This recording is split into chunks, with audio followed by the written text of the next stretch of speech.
guys, it is your favorite LA realtor. We are always back. We are always here Wednesday, Thursday, and Friday at 12 p.m. But nevertheless, we are back with another video, and I just want to give you guys an inside scoop on where I live. I just really wanted to come do a video of the top 5 places to live in the San Fernando Valley.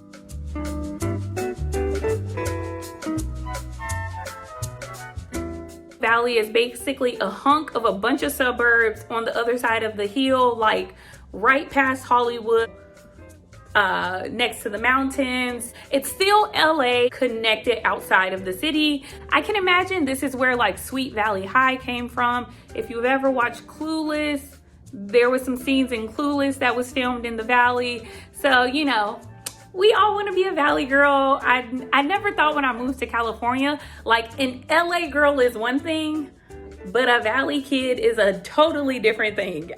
There is pretty much levels to this LA life. If you know, you know. Now, whether you're living in an apartment, living in a condo, living in a house, if you are a millennial, these are the top 5 cities that you need to be living in the Valley. So we're doing this in no particular order. So number 1 is going to be Studio City. Now, if you are a single couple that, you know, is looking for nightlife, lots of date night, work close to the city, you still want to be close to the city, or if you have family in the city, this is like Universal Studios, this is Hollywood. And then you come over the hill, Studio City is right here. So Studio City is about 10 minutes away from Hollywood on a good day. It's a very young, vibrant town. These people, there's plenty of bars, there's bowling alleys. This is like the boulevard, Ventura Boulevard. So it's very like, you know, high class, a little more expensive. It is on the higher end. I would say apartments maybe range from about maybe $3,000 to $5,000. For single family residences, you're definitely look like upper 800s, maybe to millions. So it's definitely not a cheap neighborhood. Maybe for people with, you know, maybe one kid, if you're starting a family, there's not a lot of schools, but you know, there's a lot of new parents, literally millennial central. Like, there's nightlife, you get a little bit of everything in Studio City. That is going to be my number 1 because obviously, like I said, it's literally the first stop you make when you're coming over the hill. So number 2 on my list is going to be North Hollywood. Now, North Hollywood is a mile or like 2 miles past Studio City, North Hollywood. Now, North Hollywood, if you have heard, it is like the NoHo Arts District. This is like close to the Art Institute. It is very vibrant over there as well, but there is a younger crowd. The Art Institute is right there. There's some like dorm living. It's not actual dorm living, but student housing. The crowd there is a lot younger. You're probably looking at anywhere from maybe 18 to 25. You may see some older 20-year-olds there, but this is definitely going to be a younger crowd than Studio City. It is a little bit more economy living. It's not as bougie as Studio City is. You're probably thinking maybe rent from like $2,200 maybe to like $35, you know, depending on how spacious you want to go. Now, home prices for condos, you're definitely looking at about high 5s to maybe, I mean, if you find $1 million house, it must be like really renovated, but you're looking from like condos, high 5s to like single family residence, $850 minimum. So not too bad, definitely a little bit more reasonable for your everyday person. It's a little more homey, if you get what I'm saying. Lancashire Boulevard, which is kind of like a strip of restaurants, bars, and it's definitely a local thing. Like, everybody knows everybody. Where Millennium Dance Studio is, if you're familiar. So it's a little more youthful and, like I said, a little more economy fit for your average person. Number 3 is going to be Sherman Oaks. Now, Sherman Oaks is a little bit further up from Studio City, but it still kind of is close, like Studio City, North Hollywood, and then Sherman Oaks is kind of over here. But this is definitely going to be your soccer mom town. If you have a family with like 3 kids, this is somewhere where you can still be a good neighborhood, kind of like a medium home price of definitely upper sevens. Rent, you're definitely looking at about high two, so maybe like 2,800 to 4,000. It's definitely a mix between Studio City and North Hollywood, but this is definitely a more mature crowd. Like I said, it is soccer mom town, so this is like date nights for husband and wives to get away from their kids, but it still has like your local Whole Foods. It has a mall. They have a lot of family fun activities. It's just your average living life for your middle class family.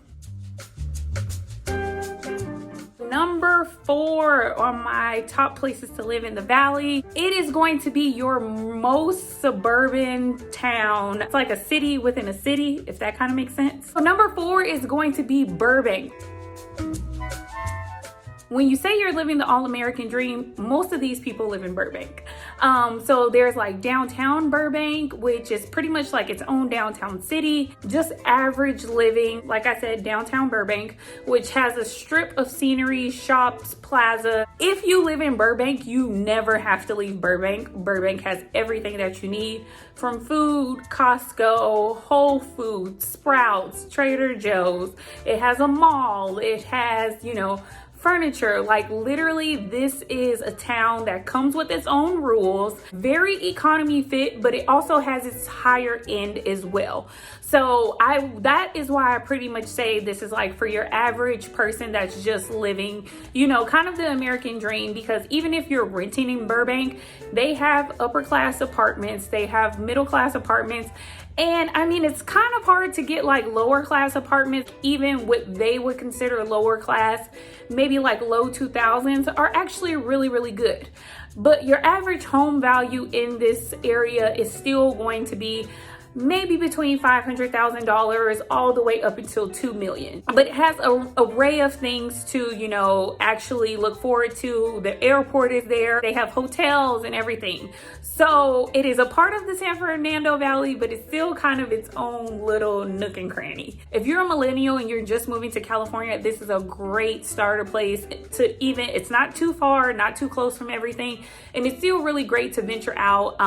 Still nightlife. It still has bars, it still has family fun activities, but it's definitely a little more homey. Like I said, if you live in Burbank, you never have to leave. Alrighty, so our last suburb in the San Fernando Valley is going to be a little more bougie. It is Woodland Hills / Topanga Canyon. Now, this is going to be up Ventura. This is like 10 minutes away from Calabasas. So it's a little further from Studio City, but it is smack dab like in the middle of the San Fernando Valley. This is going to be a very higher end. It's comparable to Studio City, but it definitely is an older scene, a more mature crowd that, has a little bit more money. Condos in this area kind of go for a little bit higher. These are going to be like your $600,000 to maybe $700,000 condo. Your apartment living is also going to be on the higher end of definitely about $35,000 to maybe $5,000. But this is going to be your Warner area, Warner Center. They have their own mall, Trader Joe's again, Whole Foods. But this is definitely going to be a more business side of town, a more corporate lifestyle. There are a lot of families in this area, but most of these families have been in the area for a long time. So it definitely has matured with the crowd. There are some finer dining. It is more luxury living on this side of town. It definitely is going to be somewhere nice that has a lot of things to offer you. It's not going to be ideally your family friendly neighborhood, but if you are a family, of course you aren't far away from things that are, other places that have family friendly activities. These are going to be my more mature crowd that either their kids are probably in high school or college. It's not too far away from the colleges. It definitely hosts a more high school and up type of crowd. A lot of families that have younger children kind of venture away back into maybe a little closer to Sherman Oaks, but not so much, the hills. This is going to be about 15 minutes away from Calabasas, but it's a little further down the boulevard. Kind of like the way Ventura Boulevard starts, is it starts in Studio City, and then it's very, you know, young, poppy, millennial crowd. But the further you get away from Studio City down to the other side of the boulevard is a very more mature crowd that, you know, these are your 9-to-5 workers. These are your work from home people. Like I said, it is a lot more seniors in the community, but these are your vibrant seniors also that, you know, are kind of looking for a night out on the town, but it's kind of like they're farther enough away from the young people and they're comfortable for sure. So, you know, I just wanted us to explore a little bit more on my side of town where I'm from. Like I said, this is going to be for my people who are looking to move to the, you know, San Fernando Valley, or if you're coming to California. This kind of just gives you a idea of what kind of people are around, what kind of things to look forward to. And I kind of just want to take you guys on that journey with me, like just so we can like live in the moment more. Isn't 2023 about living more in the moment? Yeah, no, I'm just kidding, but I hope you guys enjoyed this video. Make sure you like, comment, and subscribe. I'm gonna definitely be trying to give you guys a little bit more of the inside scoop on LA as we get a little further into the year. Like I said, we're here Wednesday, Thursday, and Friday. So this is definitely gonna be something you need to look into. I hope you guys have an amazing week. I will see you guys soon. Bye.